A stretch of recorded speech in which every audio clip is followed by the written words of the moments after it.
Hey, deserving listeners, I got a call recently from a podcast host or a radio show host who wanted to talk with me about marital conflict, conflict in couples, and the Gottman Four Horsemen. And so they sent me the audio just now, and so I thought I would just play that for you for your enjoyment. So let's get to that. The person who interviewed me, her name is Leslie Dories, and her show is called Happily Ever After is Just the Beginning.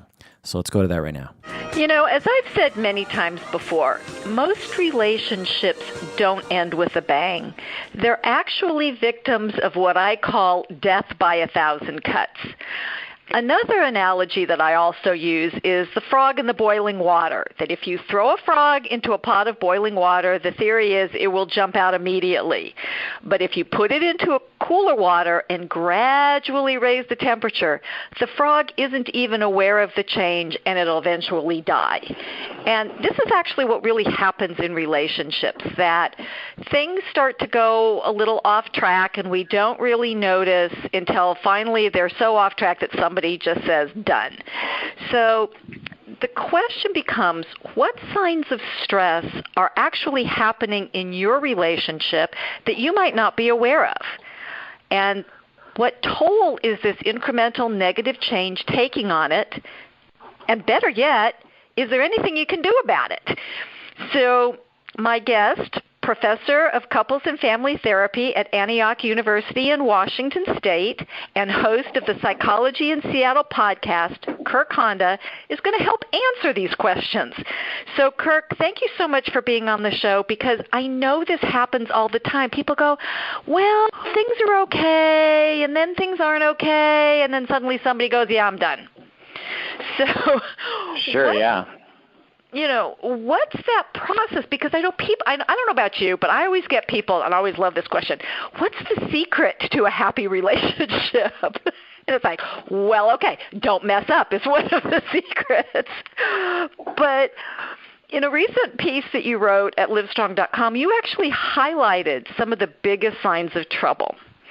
And so I really wanted to talk about some of them, because I actually talk about John Gottman's The Four Horsemen on the show, but I'm not sure I've ever really fully explained. And you specifically talk about his Four Horsemen. So what are they, and why do they cause so much trouble? Sure, yeah. So there's criticism, contempt, defensiveness, and stonewalling. And criticism has been found scientifically by John Gottman and his research team to be associated with shorter lifespan of a relationship and of marriage. So the greater amount of criticism, the shorter the relationship will be. Okay. And that criticism is pretty self-explanatory. So things like, you never listen to me, or yes. or you're too sensitive. You know, these are or why don't you criticisms. do it this way, right? Yeah. Yeah, it's basically a message of there's something wrong with you. It's not that there's something wrong with your behavior, or I wish you would do something differently. It's an attack on the person's character, and so that tends to be a behavior that can result in relationships taking a downturn. Yeah, because most people don't like that. Right, it's very hurtful, and it actually can lead to it hurts both people. It hurts the person who's being criticized, but it also hurts the person who's saying the criticism, because it leads to the second one, which is contempt. So the more criticism you have in your mind, and the more negativity you have toward your spouse, your partner, the more opportunity there is for contempt and resentment to build up in your mind. You know, you build this story or this narrative about your partner that is negative, you know, and it's hard to put a behavior on this one, because it's more of a vibe that you get from somebody. When you're with them, you just get the sense that they have a general story in their mind about you that says that you're a very difficult person to be with, or that you're very withholding or very cold, or you're very angry, or you're just a bad person, and they think that, It sounds a little bit like what happens with teenagers when they sigh and roll their eyes. It's like, oh, you are like the stupidest human being on the face of the planet. It's like, how can you be like so obtuse about life? That kind of thing, right? Exactly. Yeah. Rolling of the eyes is a good indication of that, because it basically, because the first time you're annoyed with somebody, you're just like, oh, I'm being annoyed by this. But, the 100 millionth time you're annoyed with someone, you tend to have a different reaction that conveys contempt and resentment. Okay. So that's the second one. The third one is defensiveness. Again, self-explanatory, not listening, but and in my therapy office with my couples, I see this a lot in the beginning phase of therapy, where as one person is talking, the other person is obviously trying to come up with an argument against what that person is saying. They're not really listening. They're just listening for things they can attack. For instance, let's say you have a wife who wants to ask her husband to turn off the lights when he leaves the room, and often marital conflict and divorce can begin with stuff like this. I know, and I tell people it's not about the lights in the kitchen, but okay. Right, it's about the attachment and the way you communicate it. And so she might say something like, hey, could you please turn off the lights when you leave the living room? And instead of saying something like, oh, okay, no problem, or oh, I must have not seen that, no problem, I'll do that. Instead of saying something like that, he might say something like, well, you leave the lights on all the time too. It's that kind of defensive statement that can erode the love and attachment in a relationship. It's essentially that raising of the boiling water with the frog in it, as you referred to earlier. Every time you do it, you're just slowly raising, that temperature. Right. That temperature. It's getting a little warm in here. So, and the last one is an interesting one, and that's stonewalling. What is stonewalling? So again, the word stonewalling provides a metaphor. It's, you're putting up a wall. You're withdrawing, or you're passive-aggressively quiet. I think everyone has been there. Everyone's been in all these, I would like to imagine. And so, you're upset and you don't really know what to do, and so you're just quiet. And your partner might be like, is something wrong? Are you okay? That's a very common example of stonewalling. But there are more overt ways, like just flat out telling your spouse, I'm not going to talk to you. We're done. And I'm not going to talk to you, and I don't want to talk about this, and I don't want to talk with you. And it's sort of a last resort for people, and it can be very damaging to a relationship, as you can imagine. Well, and I think it's really important, because one of the dynamics that I've noticed in people, not just in couples, but in people, is that stonewalling, I think, can sometimes be assumed, but it's not really happening, because I know this is the case in my marriage, is that my husband is what I call a digester. He has to take in information and then kind of let it percolate through. He actually has to think about stuff before we can engage in a conversation. And that can look like stonewalling, but that's not really what he's doing.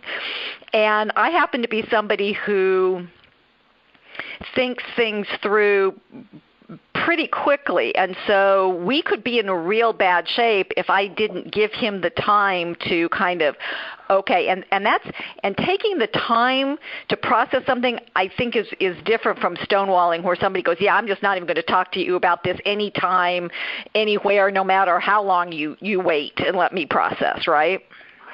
Absolutely. It's a matter of understanding each other, and a matter of communicating that, and a matter of giving people the benefit of the doubt, learning through experience with him in that way. So you throw something out and he's quiet, and your impulse is to be hurt by that, and then to interpret that as him stonewalling and being a jerk on purpose.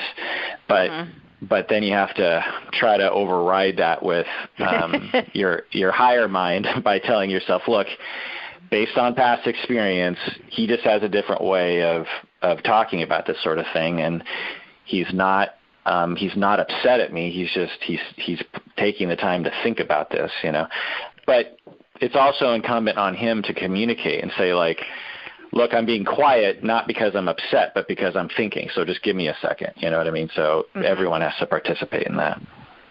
Right, which is, which is one of the challenges of being in a relationship, is kind of to learn the rhythms of each other. And part of that is this communication. So, we talk about this, and I'm going back to the first one, criticism, because people say, well, what am I supposed to do if I don't like what my partner is doing? How can I not criticize? And so what's your answer to that? How does somebody not, if something's bothering them, like the lights being left on in the, when somebody leaves a room, is there a way to not criticize? Absolutely. The word I like to use in therapy is the word request. I say, it sounds like you have a request. Is that what I'm hearing? And they'll be like, yeah, I have a request that they turn the lights on. So that's a very different word than criticize. It's you're asking someone to, and often, depending on the families we come from when we grow up, we might have different sort of notions about how to communicate about these things. And so if you grew up in a family that communicated through criticism, because it's sort of implied, if you say to someone like, you always leave the lights on, there's a request that's implied in there, but it's not explicit, right? And so it's implied, I want you to turn the lights off, but it carries a cost because there's this hurtful statement within it. And people, it's vulnerable to make a request. It's you're taking a risk. You're saying, can you please turn off the lights? Because by implication, the other person could say, no, I don't want to. And so we all worry about that rejection. And so we'd rather just blast someone with our anger than to open ourselves up to rejection. And so that's what I coach people to do, is to ask in a requesting tone. Right, which and one of the things that I tell people, because of this, it can be this criticism. It's kind of like these aren't necessarily separate behaviors. There's a criticism, then there's a defensiveness. I don't do that, or whatever, blah, blah, blah. And then that can turn into stonewalling because I feel like I can never win, and then that just leads to contempt. So all of these can be, it's like the big Gordian knot that all of these are connected, and where do we start pulling the string? And, one of the things I tell people is when they're starting a conversation, try not to use the word you in the first three words of the sentence, unless it's, I love you, you're wonderful, I'm glad you're in my life. Then you can use you all you want. But, we have this habit of you did this, or why did you? And there's criticism, and almost always the other person is going to be defensive. No, I didn't, or, well, you do it too, kind of thing, and then we're off to the races. Yeah, exactly. We have I statements, and which are the opposite, which are the recommended. The way I like to teach it to couples is to say it's a matter of how the other person receives it, not how you communicate it. So if you say the word you a lot in the way that you communicate your request, but the other person takes it well, then you guessed right. Okay. So it's a matter of empathy. Yeah, it's because you can use an I statement and really hurt someone's feelings. So it's all that. So I try to tell people, look, you have to concentrate on two things. One is your needs, which are important. So if you have a need that you want to communicate, then that's important, and that's probably very present for you. You probably are very aware of that need. Well, the second thing you need to pay attention to is the other person's feelings, because in order for you to get your need met, the other person has to feel good about how you're asking for it. If I walk up to the McDonald's cashier and say, give me a Big Mac, and slap them across the face, I don't think they're going to be very open to giving me that Big Mac, right? Right, and they actually might just call the police, but that's okay, right, yeah. Right, but if I say, can I please have a Big Mac, then that's a different thing. And so we all know what that's like outside of our marriages, but somehow in marriages we really want the other person to essentially make up the difference for us. We don't want to have to be vulnerable, because when we're hurt by our spouse, it's very scary to us. So things like just having empathy, just as you have this emerging thought in your mind, like, I want my spouse to listen more. I want my spouse to be on time. I want my spouse to help me with the kids more. I want you have this emerging need. And then you have to think, okay, I've got that down. I know what I want, which is great. How can I communicate it in a way that the other person will hear and not freak out? So that's the key. And on some cases,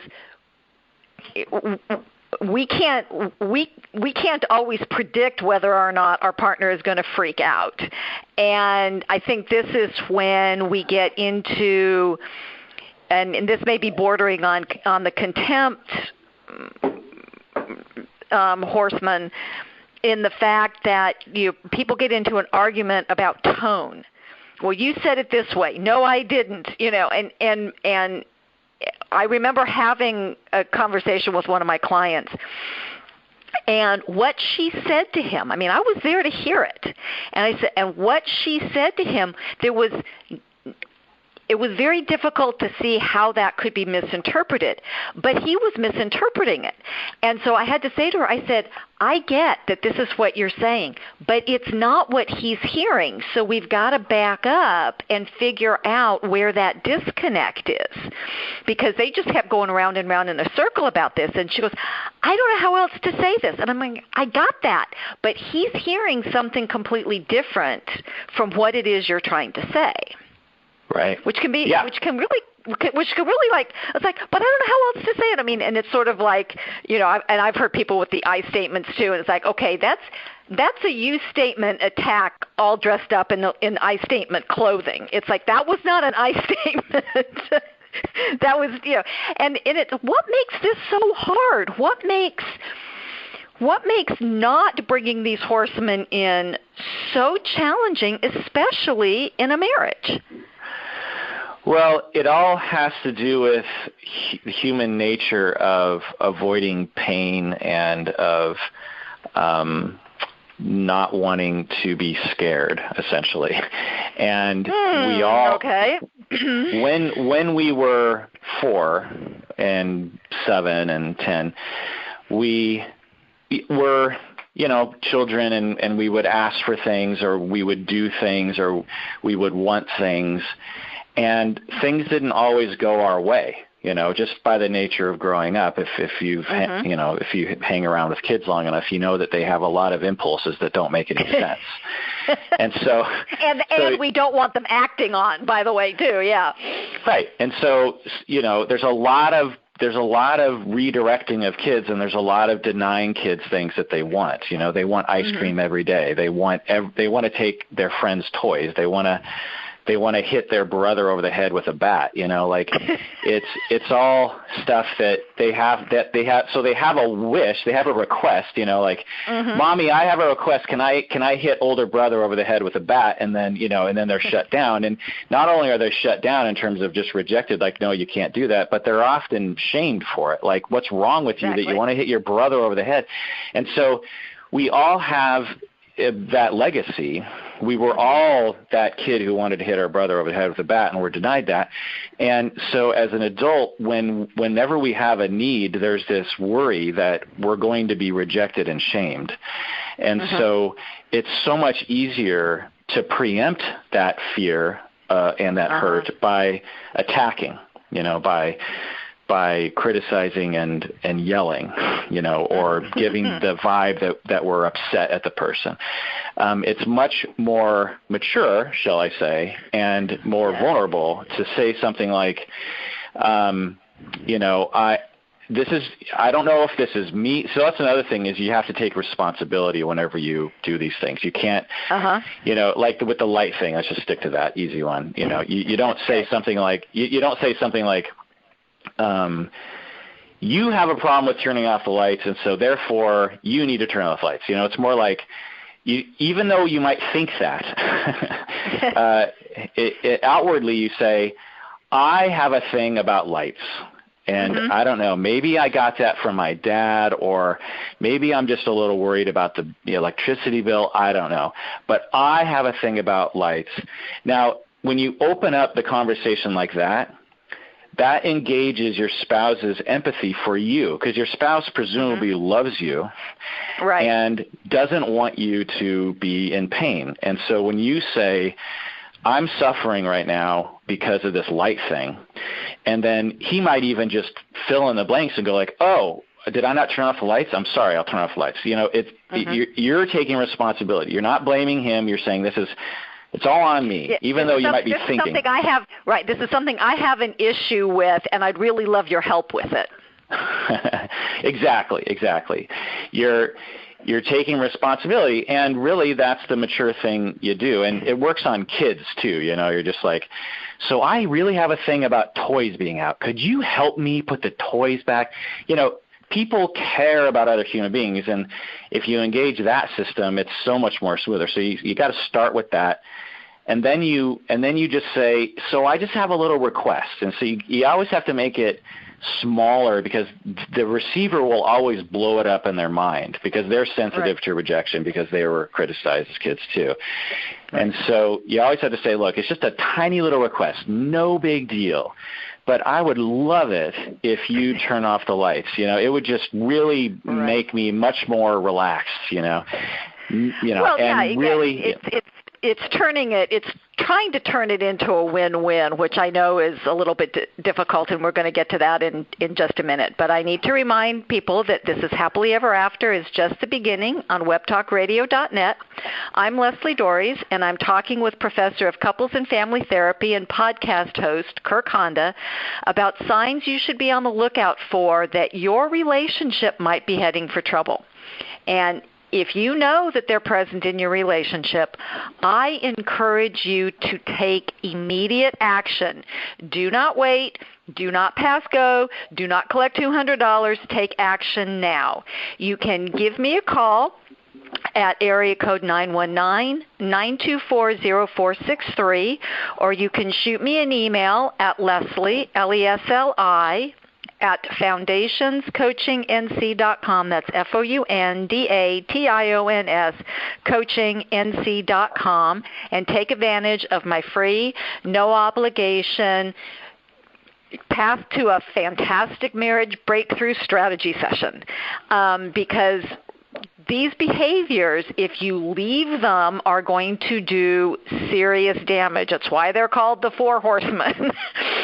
So back to talking about those, and going back to what you were saying, Kirk, about how we start a conversation and how critically important that is. And one of the things that I'm always working with my clients about is how to grab your emotional response or emotional reaction before you open your mouth, because that's when we seem to kind of get into a lot of trouble. Is something happens, I get upset, and I just go. Right. And that's kind of what you're talking about, right? In this very specific, mature way of, oh, what's going on? I have a problem. How can I get somebody to help me? Right. Yeah, exactly. The typical sequence is something will annoy somebody or concern them, that their spouse is doing, but they won't say anything right away, because they'll either not feel comfortable or they'll try to just let it go. But then it happens a number of times, and then the spouse, the person finally is just like, I can't take it anymore. I have to say something, and it comes out in this unfiltered manner, in this very emotionally reactive manner. That is what you're talking about. And so people, when I work with them, and you work with couples too, so I'm sure you do the same, is you have to notice these things early and make a plan for how you're going to open it. Because if you just react normally, most of us react dysfunctionally. Right. And I try to tell my clients, I don't aim for perfection because I don't think perfection exists. I aim for like 85 to 90% of the time. If you can open up a conversation well, then your relationship can absorb that 10 to 15% where it goes off track. Somebody gets caught off guard, something happens, they can't grab their emotional reactivity. Maybe they're not feeling well, maybe they're really tired and something happens and they just can't do it. And I think this is really important to practice, but I guess you talked about being able to pay attention to it. And so what are some of the things that people can look for in terms of, are these behaviors happening? And by the way, I know everybody out there, can you hear him yelling? I can hear it. Well, I know when my partner's doing this. But that's part of the problem is I need to know when I'm doing this. So how do people recognize these behaviors that they're doing? Yeah, that's a good question. I guess, the general sort of lame advice is just to try to be as self-aware as possible. Some extreme measures might be to record your fights and listen back to them, which I've had people do. And maybe even ask a friend to listen to the recording and identify what you're doing wrong, because you might not even be able to see it in the moment. It takes practice. That's why you and I are in business, Leslie, because if it just took some simple advice, then there wouldn't be a field called couples therapy. It takes a long time, and depending on, I've seen couples come to me who had wonderful childhoods and have a ton of empathy for other people, and they still struggle with this because our culture just doesn't talk about this enough. We're a culture of either just talking about the Disney story, or we're a culture that talks about anger. It's just like you gotta assert yourself. You gotta speak your mind. You can't be a dish rag. And it's like it's all good advice under some circumstances, but not under this one. Well, and it's one of the things that drives me crazy about even our own profession, where we'll tell people it's okay to fight. In fact, there's something wrong with you if you're not fighting. But fighting involves, to me, this criticism, this defensiveness, potentially contempt. And if somebody is really uncomfortable, I don't know about you, but about half my clients will attempt to avoid conflict at all costs, which my snappy retort to them is, okay, quit breathing. But, it's stonewalling. So even in our own profession, when we're encouraging people to fight, but fight fair, which of course is what you and I are talking about, and I just don't like the word fight because I can't put any kind of positive spin on that word. We're telling people, well, it's okay to fight. It's okay to be brutally honest. And I tell people you need to be honest, but the brutal is a choice. And so how do we even, I can't be surprised that people are confused about this. Yeah, it's extremely confusing, especially if you've never been in a relationship that had mostly functional communication, or you weren't raised in a family that had mostly functional communication. Yeah, we certainly, as an industry, have a general advice to people that they should be honest and speak their mind. I don't say that. I say that there are times when you shouldn't speak your mind because your mind has very dysfunctional things to say, If I spoke my mind all the time, I mean, I would be alone and sad, So it's not a matter of being honest. It's a matter of getting everyone's needs met. You have needs that you want to be met, and your partner has needs that they want met. And how do you communicate in a way that facilitates that? And sometimes that means being honest, and sometimes that means choosing your words very carefully. Mm-hmm. And I'm a big proponent of being confused and being curious. Help me understand, or I was on track until I got here, and then I got lost.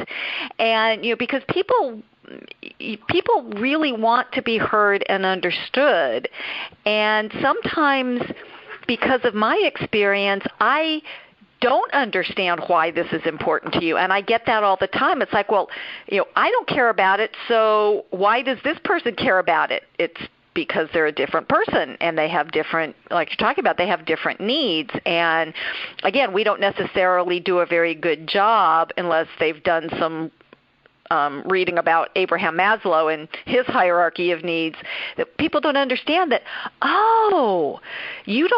you don't experience this the way that I do. Oh, how interesting. As opposed to, you don't experience the way I do. What's wrong with you?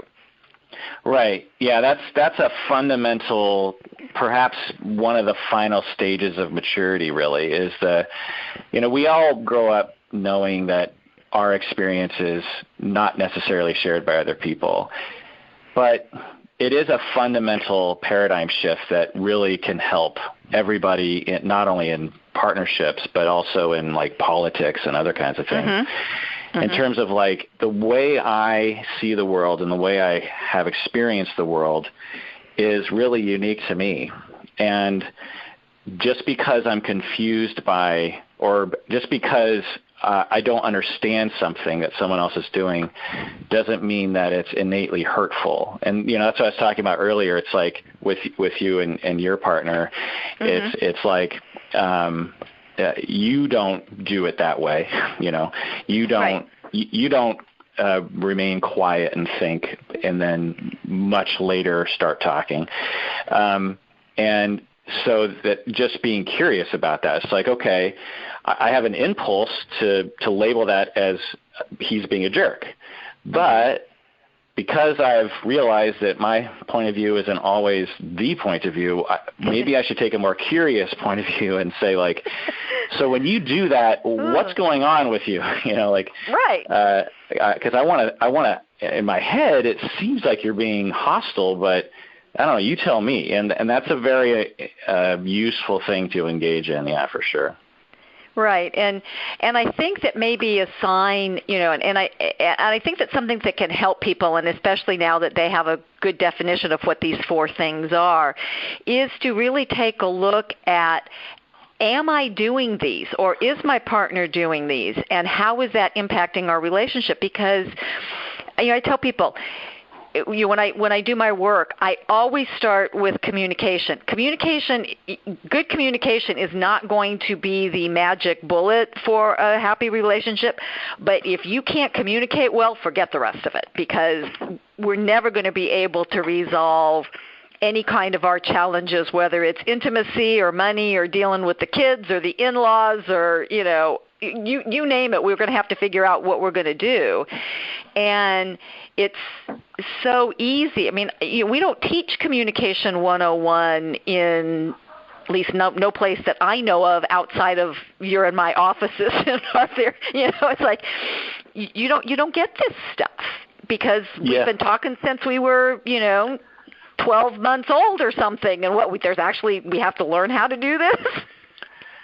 Yeah, and how wonderful would it be if we did have, modules in every grade along these lines, and how much strife we could reduce if we did such a thing, I often rant and rave about that.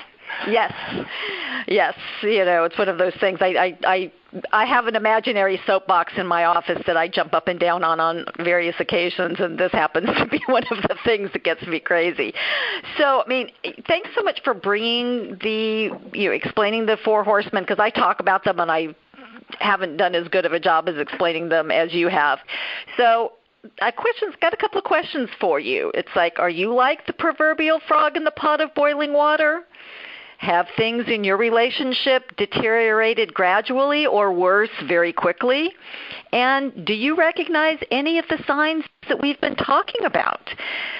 And if you've been listening, you know that the good news is that it probably isn't too late to get your relationship back on track. But that can't happen if you do not take action quickly. So the one question you need to answer is, what's your next step? Hopefully, it's to keep listening to this show. So until next week, stay loving.